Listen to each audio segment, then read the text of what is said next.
Baik, Oma, Opa yang terkasih, Bapak, Ibu, Saudari-saudara yang terkasih, senang sekali pagi hari ini saya dapat bersama-sama dengan Anda untuk merenungkan Sabda Tuhan pada hari ini. Saya boleh izin untuk share screen? Baik. Silakan.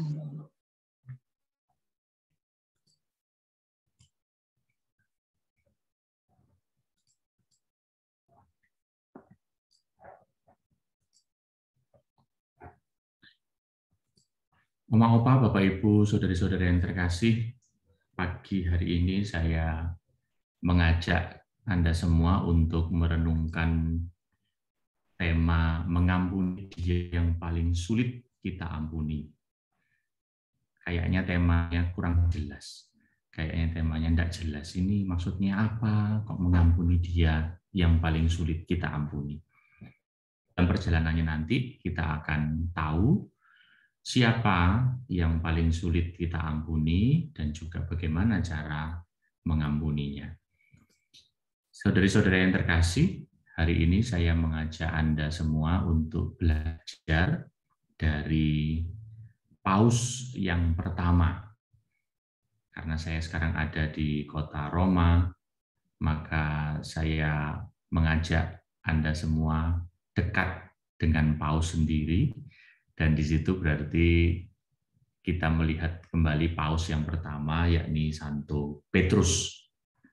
Saudari-saudara yang terkasih, Santo Petrus seperti yang kita tahu, ia kok kembali lagi? Oh iya. Ia mengalami panggilan Tuhan Yesus seperti panggilan yang dialami oleh murid-murid yang lain. Jadi dia juga bersama-sama dengan murid-murid yang lain menjadi nelayan dan juga menjadi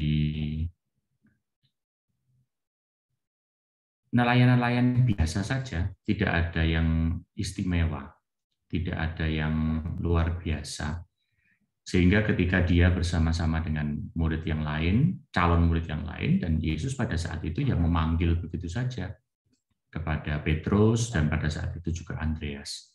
Mereka dipanggil seperti biasa, tidak ada peristiwa-peristiwa yang luar biasa.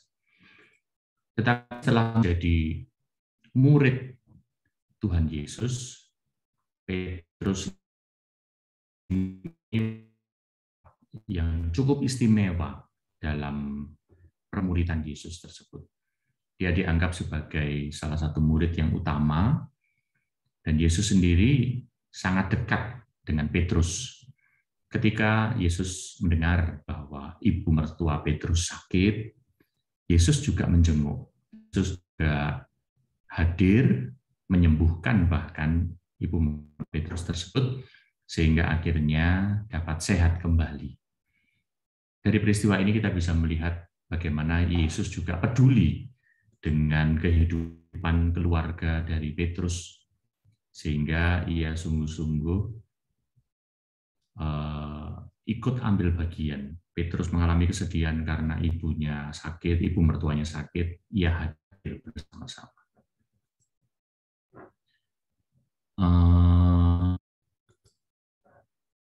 Sebentar, ini kok ada coretannya ini, apakah mau dihilangkan atau apakah mengganggu saudara-saudari yang lain? Enggak ya? Oke. Baik. Petrus kemudian juga bersama-sama dengan Yesus ketika ia sungguh-sungguh menjadi murid Yesus, dia mengalami peristiwa-peristiwa yang luar biasa bersama dengan Yesus. Kita ingat ada banyak peristiwa luar biasa dalam diri Petrus ketika dia menjadi pengikut Yesus. Salah satunya peristiwa luar biasa itu ketika Petrus berjalan di atas air bersama-sama dengan Yesus. Meskipun di tengah jalan ketika imannya ragu, akhirnya Petrus sendiri juga tenggelam dan diselamatkan oleh Tuhan Yesus. Tapi peristiwa ini sungguh luar biasa pasti dalam diri Petrus, sehingga Petrus benar-benar merasakan Yesus ini luar biasa, karena dia sungguh-sungguh bisa mengajak, dia sungguh-sungguh bisa memberikan kekuatan yang luar biasa sehingga dia bisa bersama-sama untuk Yesus di atas air. Dari tadi kok slide saya mundur sendiri, maju sendiri begitu ya.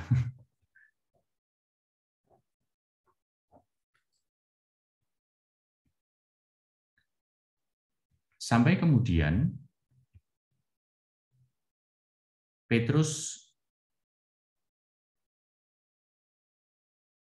mendapatkan pengakuan dari Yesus yang begitu luar biasa. Ketika setelah pengakuannya bahwa Yesus, engkau adalah Mesias, anak Allah yang hidup, Yesus pun ganti mengakui Petrus dengan kata-kata yang luar biasa. Aku pun berkata kepadamu, engkau adalah Petrus, dan di atas batu karang ini aku akan mendirikan jemaatku, dan alam maut tidak akan menguasainya. Ini kata-kata Yesus yang luar biasa yang diberikan kepada Petrus. Dan tentu saja Petrus sebagai murid bahagia sekali kalau gurunya sendiri sudah berkata seperti ini pada dia. Oleh karena itu, ketika Yesus menjelaskan bahwa dia akan mulai menderita sengsara, Petrus pada saat itu Yesus berkata kepada murid-muridnya, malam ini setelah perjamuan malam terakhir, malam ini kamu semua akan tergoncang imanmu karena aku. Sebab ada tertulis, aku akan membunuh gembala dan kawanan domba itu akan tercerai-berai. Akan tetapi sesudah aku bangkit, aku akan mendahului kamu ke Galilea. Mendengar hal itu, Petrus tentu saja tidak tinggal diam. Dia dengan segala pengalamannya bersama Yesus, dia yakin 100% bahwa imannya tidak akan tergoncang sedikit pun. Oleh karena itu Petrus berkata kepada Tuhan Yesus, biarpun mereka semua ini tergoncang imannya karena Engkau, aku sekali-kali tidak, aku ini Tuhan, tidak akan pernah tergoncang imanku. Apalagi Petrus sudah mengalami banyak hal-hal mukjizat-mukjizat yang luar biasa bersama Yesus, sehingga dia berani yakin bahwa tidak mungkin imanku ini akan goyah bersama-sama dengan Tuhan Yesus. Maka dia sampai pernah mengatakan demikian kepada Tuhan Yesus. Akan tetapi, saudari-saudaraku yang terkasih, setelah perjamuan malam terakhir, dan setelah itu Yesus ditangkap untuk mulai disalib, menjalani jalan salibnya, Petrus masih mengikuti Tuhan Yesus sampai dia diadili, dibawa ke pengadilan, dan lain sebagainya. Tetapi ketika ada orang-orang di itu mengenali Petrus, loh, kamu kan muridnya orang itu. Petrus karena ketakutan akan disalib bersama-sama dengan Tuhan Yesus, karena ketakutan akan ditangkap bersama-sama dengan Tuhan Yesus, Petrus ngeyel, enggak, saya enggak kenal. Ditanya lagi, enggak, saya itu tahu kamu muridnya orang itu. Enggak, saya ini enggak kenal. Sampai ditanya 3 kali, betul kok kamu itu, saya yakin kamu ini muridnya orang itu. Maka mulailah Petrus mengutuk, sampai Petrus mesuh-mesuh, bersumpah, aku tidak kenal orang itu.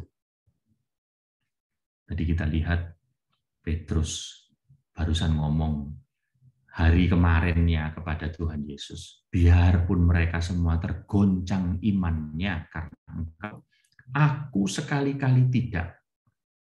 Ternyata besoknya ketika Yesus sudah ditangkap, ternyata Petrus sendiri sudah menyangkal Yesus 3 kali. Maka teringatlah Petrus akan apa yang dikatakan Yesus kepadanya. Sebelum ayam berkokok, engkau telah menyangkal aku 3 kali. Dan setelah Petrus menyangkal Yesus 3 kali ini, ia pergi keluar dan menangis dengan sedihnya. Saudari-saudaraku yang terkasih, kita bisa membayangkan ya, betapa sedihnya hati Petrus ketika menyangkal Tuhan Yesus. Dia yang awalnya begitu yakin dengan imannya kepada Tuhan Yesus, akhirnya ketika Yesus ditangkap, Yesus mulai dianiaya, imannya rontok seketika. Sehingga ia akhirnya juga ikut dalam rombongan orang-orang yang tidak percaya kepada Yesus. Bahkan bukan hanya tidak percaya, Petrus menyangkal kalau dia kenal Tuhan Yesus. Kenal aja tidak, apalagi mau percaya. Dan ketika dia sudah menyangkal 3 kali, dia teringat itu tadi.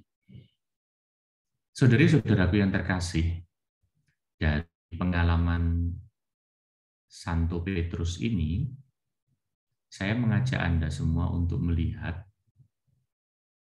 siapa sebenarnya yang paling sulit biasanya untuk kita ampuni.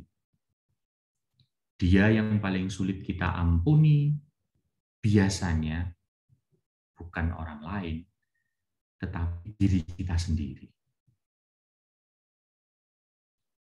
Diri kita sendiri inilah yang paling sulit untuk kita ampuni. Karena kita sama seperti Petrus. Kadang-kadang kita sok-sokan ngomong mencintai Tuhan Yesus. Kadang kita sok-sokan ngomong saya percaya 100% kepada Tuhan Yesus. Tidak mungkin iman saya goyah kepada Tuhan Yesus. Tetapi begitu ada sedikit cobaan, begitu ada sedikit peristiwa yang tidak menyenangkan, tiba-tiba hal itu membuat kita protes kepada Tuhan, berontak kepada Tuhan, marah kepada Tuhan. Bahkan mungkin ada yang sampai menyangkal Tuhan seperti yang Petrus lakukan. Kesalahan yang dilakukan oleh Petrus ini tentu saja juga menjadi perwakilan kesalahan kita semua. Bahwa di masa-masa yang lalu, mungkin ketika oma, opa, bapak, ibu masih lebih muda, kita pun banyak melakukan kesalahan-kesalahan di masa-masa yang lalu. Mungkin ketika masih muda, belum punya kesabaran seperti yang sekarang, mendidik anak begitu keras sekali, sampai anaknya sakit hati dengan orang tuanya. Mungkin sikap kita kepada sesama umat yang lain juga begitu keras. Mungkin kita pernah ngomong sesuatu yang menyakitkan untuk orang lain, untuk keluarga kita, untuk orang-orang yang kita cintai. Mungkin kita juga pernah menyakiti, menjatuhkan, ataupun merusak nama baik orang lain dengan gosip-gosip yang kita sebarkan juga. Di dunia pekerjaan mungkin kita juga pernah tidak jujur. Kita juga pernah bersikap adil dan lain sebagainya. Tidak ada satu manusia pun yang pernah lepas dari kesalahan-kesalahan ini. Kesalahan-kesalahan yang kita buat di masa lalu. Petrus saat ini kita kenal sebagai Paus yang pertama. Tetapi bahkan ternyata Dari Injil kita tahu bahwa paus yang pertama juga pernah melakukan kesalahan paling besar yang boleh atau yang bisa dibuat oleh orang beriman adalah menyangkal Tuhan Yesus. Paus kita pertama pun ternyata pernah melakukan kesalahan sebesar itu. Dia menyangkal Tuhannya sendiri. Dia menyangkal bahwa dia pernah mengenal Yesus. Tentu saja setelah Petrus pergi keluar dan menangis dengan sedih ini, kita bisa membayangkan bagaimana Petrus, bagaimana perasaannya bersama dengan Yesus. Aduh, Yesus dulu itu yang ibu mertua saya sakit aja didatangi, disembuhkan. Kok saya sangkal ya? Aduh, Yesus ini yang saya sudah ikut lama, 3 tahun, bahkan saya sudah pernah berjalan di atas air dengan kekuatannya Tuhan Yesus. Kok saya sangkal ya? Demikianlah juga penyesalan-penyesalan ini pasti muncul di dalam hati Santo Petrus. Dan demikianlah juga penyesalan-penyesalan itu juga pasti juga muncul di dalam hati kita terhadap kesalahan-kesalahan yang pernah kita lakukan di masa lalu. Banyak dari kita masih belum selesai tentang hal ini. Banyak dari kita belum bisa berdamai dengan diri kita sendiri. Masih terus menyalahkan diri kita sendiri tentang kesalahan yang pernah kita perbuat di masa lalu. Masih belum bisa mengampuni diri sendiri atas kesalahan-kesalahan yang sudah terjadi di masa lalu.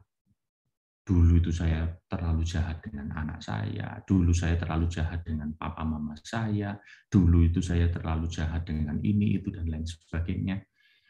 Banyak dari kita masih bergulat dengan kesalahan-kesalahan yang pernah kita buat di masa lalu ini dan belum bisa sungguh-sungguh terbebas dari kesalahan ini. Oleh karena itu, Bapak Ibu, saudari-saudaraku yang terkasih, kerahiman ilahi yang kita rayakan, pengampunan ilahi yang kita rayakan, dan kita nantikan, kita mohonkan setiap kali kita berdoa, mohon kerahiman ilahi ini, bukan saja ketika kita harus mengampuni orang lain, tetapi pertama-tama ada seorang yang sangat sulit untuk kita ampuni adalah diri kita sendiri. Kemudahan kita, kekurangan pengalaman kita di masa lalu, seringkali membuat kita banyak sekali melakukan kesalahan-kesalahan.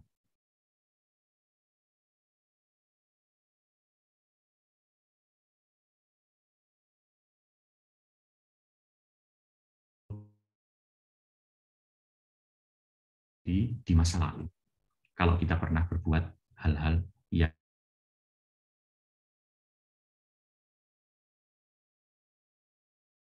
mungkin itu sangat menyakiti hati Tuhan ataupun diri kita sendiri. Nah, sekarang kita lihat bagaimana kita tahu episode ini ketika Petrus sudah menyangkal Tuhan Yesus. Tetapi kita lihat bagaimana Tuhan Yesus, sikap Tuhan Yesus kepada Petrus.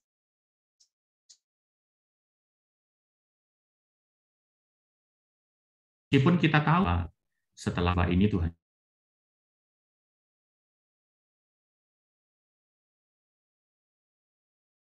disalib, ditikam tombak, sampai akhirnya nyawanya disalib. Dia ada di dalam kubur 3 hari, lalu kemudian dia bangkit. Dia mulai menampakkan diri kepada para murid. Dan salah satu para murid yang juga ikut menyaksikan penampakan Tuhan Yesus adalah Petrus juga. Kita melihat bagaimana Tuhan Yesus menyapa Petrus yang mungkin hatinya masih sedang bergejolak setelah Petrus menyangkal Tuhan Yesus seperti itu.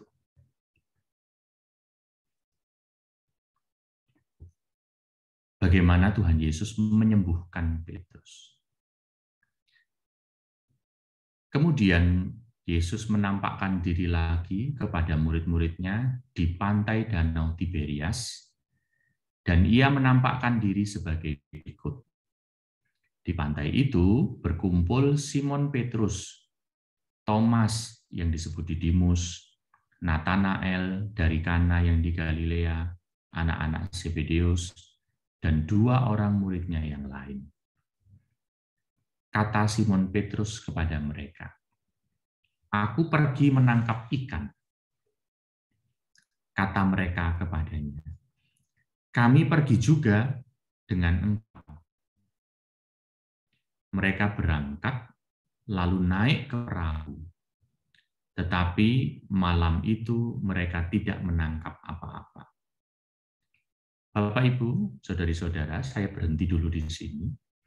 Saya mau menjelaskan mengapa kok Simon Petrus mengatakan, "Aku pergi menangkap ikan." Bapak, Ibu, inilah yang terjadi dalam diri Simon Petrus ketika dia belum tahu Yesus bangkit ini ya. Dia putus asa melihat Yesus gurunya disalib dan wafat. Nah, terus sekarang dia jadi apa ya? Jadi murid Yesus juga sudah tidak bisa karena gurunya sudah wafat. Harus ngapain? Ya wis lah. Kembali ke pekerjaan semula, menjadi nelayan. Oleh karena itu dia mengatakan, ya wis, aku pergi menangkap ikan. Dia mau kembali kepada pekerjaannya semula sebelum mengikuti Yesus. Menjadi nelayan lagi. Dan murid-murid yang lain yang dulunya juga nelayan ikut, ya wis lah. Kami juga sudah kehilangan harapan. Kami sudah juga kehilangan cita-cita untuk mengikuti Tuhan Yesus lagi. Karena Tuhan Yesus sudah wafat dan lain sebagainya. Kami juga ikut engkau, menjadi nelayan lagi. Ketika hari mulai siang, mereka tidak menangkap apa-apa itu tadi. Ketika hari mulai siang, Yesus berdiri di pantai. Akan tetapi murid-murid itu tidak tahu bahwa itu adalah Yesus. Mereka tidak tahu bahwa itu adalah Yesus. Kata Yesus kepada mereka, "Hai anak, adakah kamu mempunyai lauk pauk?" Jawab mereka, kok bergerak sendiri. Tidak ada, belum menangkap ikan. Maka kata Yesus kepada mereka, "Tebarkanlah jalamu di sebelah kanan perahu, maka akan kamu peroleh." Lalu mereka menebarkannya dan mereka tidak dapat menariknya lagi karena banyaknya ikan. Maka murid yang dikasihi Yesus itu, kata orang itu Yohanes, berkata kepada Petrus, itu Tuhan."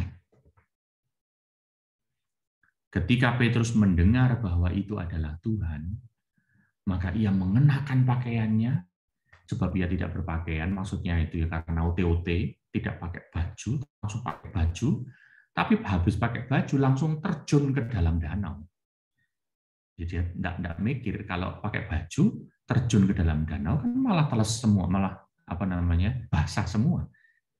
Tapi dia tidak mikir, pokoknya waduh itu Tuhan.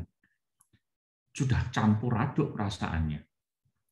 Tuhan yang beberapa hari lalu disangkal, padahal beberapa hari yang lalunya lagi ngomong bahwa imannya tidak akan goyah dan lain sebagainya, disangkal. Sekarang Tuhannya hadir, bangkit. Dia tidak mikir, pokoknya dia langsung nyemplung begitu. Lalu murid-murid yang lain datang dengan perahu karena mereka tidak jauh dari darat. Ini tidak jauh dari darat. Sebenarnya ya bisa nunggu perahunya minggir sedikit demi sedikit, tapi Petrus tidak mau nunggu itu. Dia langsung pokoknya nyemplung dan mau segera bertemu dengan Tuhan Yesus. Nah, uniknya ketika mereka tiba di darat, mereka melihat api, arang, dan di atasnya ikan dan roti. Lalu kemudian kata Yesus kepada mereka, bawalah beberapa ikan yang baru kamu tangkap itu. Simon Petrus naik ke perahu, menghela jala itu ke darat penuh ikan-ikan besar, 153 ekor banyaknya. Sungguh pun sebanyak itu jala tidak koyak. Lalu Yesus berkata kepada mereka, mari sarapan. Tidak ada murid-murid itu yang berani bertanya kepadanya, siapakah engkau? Sebab mereka tahu bahwa itu adalah Tuhan. Petrus tidak berani ngomong apa-apa. Para murid yang lain tidak berani ngomong apa-apa. Karena barusan mereka itu sebenarnya sudah kayak lepas hilang harapan dan mau kembali menjadi nelayan lagi. Tetapi Yesus biasa saja seperti kepada mereka. Mari, ayo silakan makan. Yesus maju ke depan, mengambil roti, memberikannya kepada mereka. Demikian juga ikan itu. Itulah ketiga kalinya Yesus menampakkan diri kepada murid-muridnya sesudah bangkit dari antara orang mati. Saudari-saudaraku yang terkasih, saya berhenti di sini lagi untuk memberikan kepada Anda cara Tuhan, cara Yesus menyembuhkan Petrus dan juga menyembuhkan murid-murid yang lain. Yesus tahu Petrus telah menyangkal dia. Yesus tahu bahwa murid-murid yang lain juga mau kembali menjadi nelayan biasa karena sudah hilang harapan kepada dia. Tapi kita tidak melihat sama sekali ya di dalam bacaan Injil pada hari ini. Yesus mengungkit-ungkit kesalahan Petrus. Ayo Petrus, kamu kemarin nyangkal saya ya. Kamu kemarin tidak percaya dengan saya, katanya kok tidak kenal. Nah, tidak disinggung sama sekali oleh Tuhan Yesus. Juga kepada murid-murid yang lain, Yesus juga tidak, kalau istilah orang Jawa itu ada istilah ngundat-undat. Tidak tahu Bapak Ibu tahu atau tidak ya, istilah ngundat-undat itu menggali kesalahan-kesalahan di masa lalu untuk kemudian diangkat lagi, dan akhirnya justru mempermalukan orang yang mempunyai kesalahan di masa lalu tersebut. Nah, Tuhan Yesus ternyata sama sekali tidak membahas soal kesalahan Petrus, sama sekali tidak membahas soal kesalahan-kesalahan yang dilakukan oleh murid-murid yang lain juga. Yesus diam, tetapi Yesus bersikap baik terhadap mereka. Mari makan, sarapan. Dan dari makanan inilah ternyata Petrus dan murid-murid lain justru tersentuh, justru tersembuhkan. Bapak, Ibu, saudari-saudaraku yang terkasih, kiranya apa yang dilakukan oleh Tuhan Yesus ini menjadi inspirasi bagi kita. Kalau kita juga melihat ada di sekitar kita orang-orang yang juga untuk mengampuni dirinya sendiri, untuk bertobat. Misalnya, kalau kita tahu ada orang-orang yang sudah lama tidak ke gereja, atau sudah lama tidak ikut pertemuan dan lain sebagainya, kadang tidak perlu loh ketika orang tersebut datang, terus kita mau, waduh kok sudah lama ya tidak ketemu. Seperti kita mengingatkan kesalahan yang sudah dia lakukan di masa lalu. Bayangkan kalau Tuhan Yesus ini tadi tiba-tiba ngomong gitu kepada Petrus, loh Petrus, kamu kok kemarin itu kok ya nyangkal aku 3 kali ya. Wah, pasti Petrus malah akan menjadi hancur dan kemudian juga malu, dan lain sebagainya. Tapi Yesus tidak mengambil jalan itu. Dia tahu bahwa Petrus sudah dihukum oleh dirinya sendiri, dan dia sekarang sedang dalam proses mengampuni dirinya sendiri dan kesalahannya, dan juga proses mulai melakukan pertobatan. Maka apa yang dilakukan oleh Tuhan Yesus ini menjadi sebuah contoh bagi kita, agar kita sungguh hati-hati dengan apa yang akan kita katakan kepada orang lain yang berjuang untuk mengampuni dirinya sendiri dan kesalahan-kesalahannya di masa lalu, atau telah berbuat kesalahan dan mulai menunjukkan pertobatan.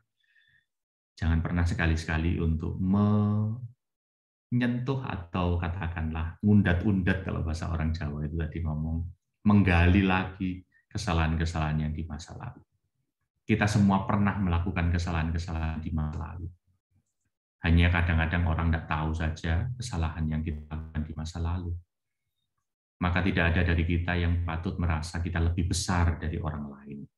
Karena kita semua membutuhkan kerahiman Tuhan. Kita semua perlu untuk diampuni oleh Tuhan. Saya lanjutkan lagi, ayat 15. Sesudah sarapan, Yesus berkata kepada Simon Petrus, "Simon, anak Yohanes, apakah engkau mengasihi aku lebih daripada mereka ini?" Jawab Petrus kepadanya, "Benar Tuhan, engkau tahu bahwa aku mengasihi engkau." Kata Yesus kepadanya, "Gembalakanlah domba-dombaku." Saudari-saudaraku yang terkasih, kalau Anda ingat, ini saya stop di sini, tapi kalau Anda ingat, perikop ini, Tuhan Yesus tanya sampai 3 kali kepada Simon Petrus, kan? Apakah engkau mengasihi aku? Dan jawaban yang ketiga, Petrus sampai menangis.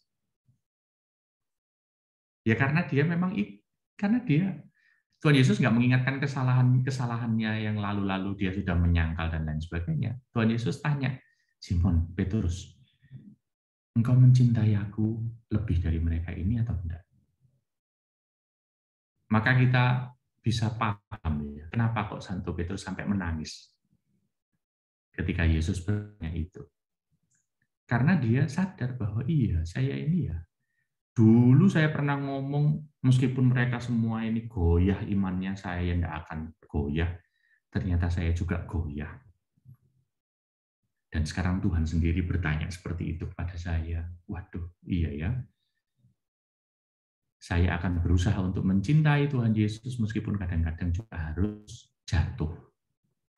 Ada kejatuhan-kejatuhan yang memang akan kita alami, ada keputusan-keputusan salah yang mungkin pernah kita buat, tetapi Tuhan juga mengajak kita, selain mengampuni orang lain, kita juga harus berani mengampuni diri kita sendiri.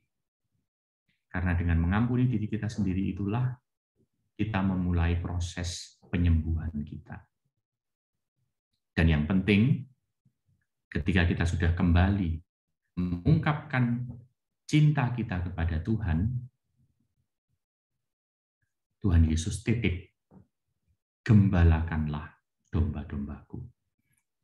Setelah kita bertobat, setelah kita menyadari kesalahan, Tuhan Yesus mengajak kita untuk ikut menggembalakan domba-domba Tuhan Yesus.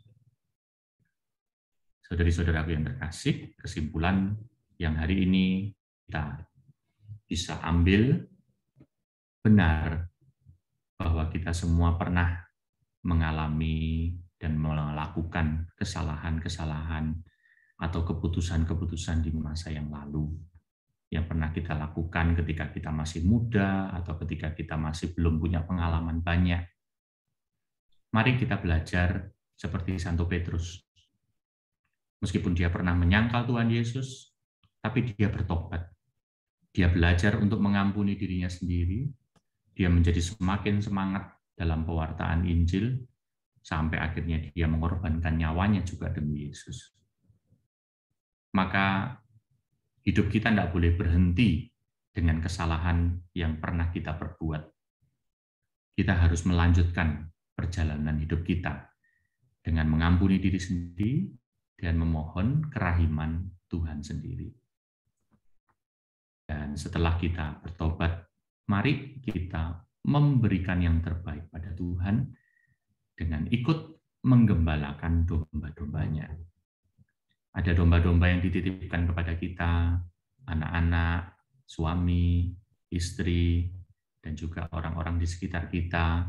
Itulah domba-domba yang Tuhan titipkan juga kepada Anda semua. Mari kita membantu Tuhan Yesus dengan ikut menggembalakan domba-domba Tuhan. Kemuliaan kepada Bapa dan Putra dan Roh Kudus, seperti pada permulaan, sekarang, selalu, dan sepanjang segala abad. Amin.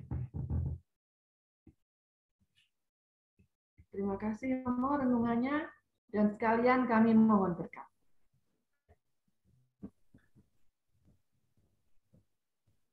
Allah yang Maha Pengasih dan Pemurah, kami mengucap syukur kepadamu karena pada hari ini kami boleh belajar bagaimana Santo Petrus mengalami kerahiman-Mu sendiri di dalam hidupnya. Demikian juga kami yang pernah berbuat salah, yang pernah melakukan keputusan-keputusan yang salah dalam hidup kami di masa yang lalu.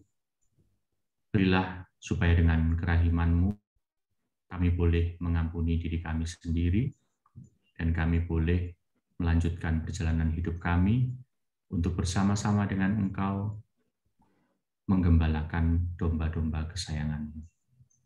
Kami mohon berkat-Mu ya Tuhan, agar kami mampu untuk berdamai dengan diri kami sendiri, berdamai dengan segala masa lalu kami, dan berilah supaya kami boleh untuk melanjutkan hidup kami masa yang akan datang, untuk sungguh-sungguh memuji dan memuliakan nama-Mu dalam kehidupan kami. Tuhan bersamamu, Bersama Roh-Mu. Semoga saudara sekalian dalam perjalanan hidup Anda senantiasa dilindungi, dibimbing, dan diberkati oleh Allah yang Maha Kuasa, Bapa dan Putra dan Roh Kudus. Terima kasih.